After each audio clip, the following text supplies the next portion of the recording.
दोस्तों एक देश का विकास तभी हो सकता है जब उस देश में प्राइवेट सेक्टर को बढ़ावा दिया जाए। और खासकर अगर आपको हथियार के मार्केट में सुपर पावर बनना है तो यकीनन आपको प्राइवेट सेक्टर को बढ़ावा देना पड़ेगा। दोस्तों आप लोगों को मैं बता दूं, दुनिया का सबसे बेस्ट फाइटर जेट यानी कि F-35, F-22 रैप्टर और F-16 जैसे फाइटर जेट को एक प्राइवेट कंपनी ने बनाया है, जो कि दुनिया में दोस्तों हजारों की संख्या में इस्तेमाल किया जाने वाला फाइटर जेट है। हम सभी बहुत ही अच्छी तरीके से जानते हैं कि अगर भारत को अपने हथियार मार्केट को इसी तरीके से मजबूत बनाना है तो अमेरिका जैसी फ्रीडम और प्राइवेट सेक्टर को जिस प्रकार अमेरिका ने बढ़ावा दिया है उसी प्रकार बढ़ावा देना पड़ेगा।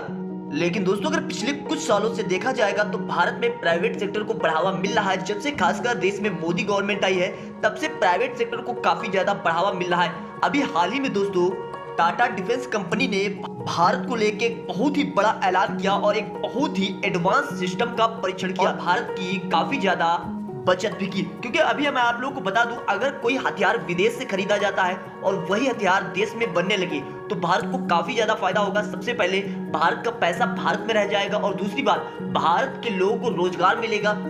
और तीसरी बात दोस्तों, अगर भारत की वो डिफेंस कंपनी उस हथियार को दूसरे देश को बेचेगा तो भारत को प्रॉफिट होगा।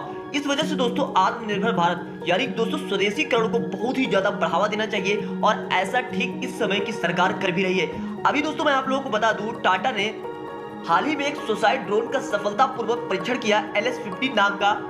अब ये जो सुसाइड ड्रोन है इसने भारत की काफी ज्यादा बचत की है, क्योंकि अभी तक भारत इजराइल से ऐसे ड्रोन खरीदता था जिस ड्रोन की एक यूनिट की प्राइस लगभग $70,000 थी। सोचिए दोस्तों, $70,000 एक यूनिट की प्राइस वाले ऐसे ड्रोन खरीदे जाते थे इजराइल से। काफी टाइम लगता था, उसके बाद भारत आते थे और सिर्फ आप इन्हें एक ही बार इस्तेमाल कर सकते हो।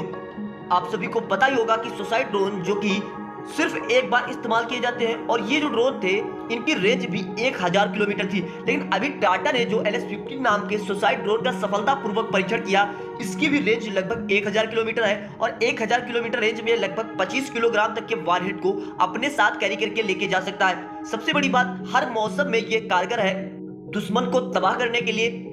और अब टाटा ने हमारी जो इजराइल पर निर्भरता थी उसको धीरे धीरे कम किया है, क्योंकि इजराइल से ऐसे ड्रोन काफी ज्यादा संख्या में खरीदे जाते थे और भारत का पैसा बहुत ही बड़ी मात्रा में इजराइल में जाता था।